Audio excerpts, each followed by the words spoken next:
Property prices around the country are on the rise, except in two of our largest cities where they're still down on the same time compared to last year. So who's up, who's down, and what's happening with the traditional spring surge?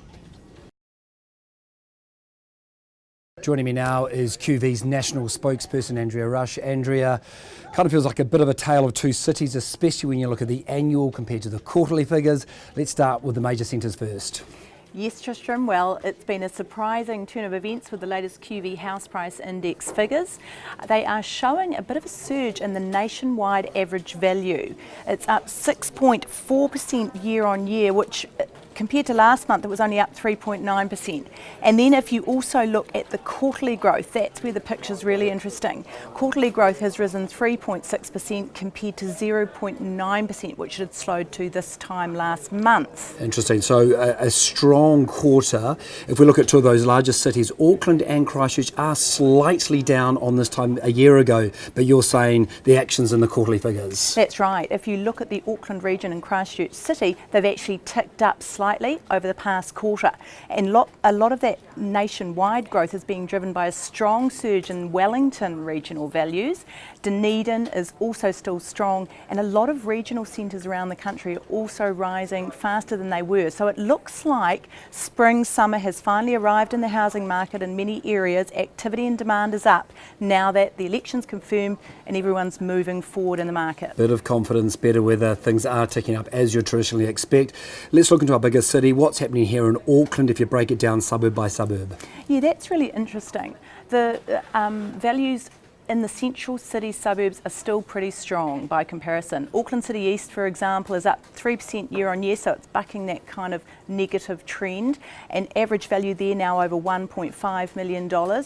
You go further out, North Shore is up again over the quarter, so is Waitakere. They had been down. Manukau is still down, and so is Rodney over the past quarter, and Franklin and Papakura quite strong, and Papakura things rising. So it's really a mixed picture. Mixed picture, absolutely. Now you've touched on Wellington, Dunedin. The other centres we normally like to focus on are Waikato, Hamilton and Tauranga. What's happening in those centres? Yeah, it's interesting. Tauranga and Hamilton have ticked down slightly over the quarter, so they are down a bit.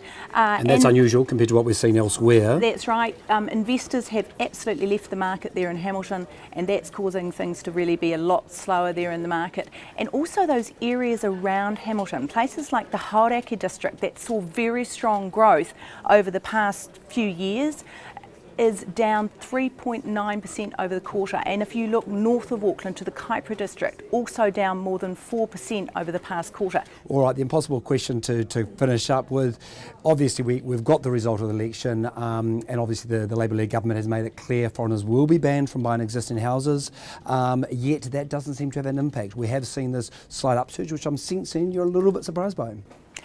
Yeah, I was surprised. I thought that leading up to Christmas things might be slow with these new policy changes, but we've got to remember as well, we've just had the easing of the LVR restrictions that will come in January, and we've also got retail banks saying that they will be easing those stricter lending criteria. Now that has really constrained the market over the winter months. So I think the summer surge of an activity and demand will probably continue, but we won't really see the impact of those LVR restrictions coming off and the bank lending restrictions coming off until February and March. And a lot of people may have been sitting on their hands waiting to enter the market, and they might be feeling a little bit more confident now to move forward with that. So it's going to be a bit of a wait and see.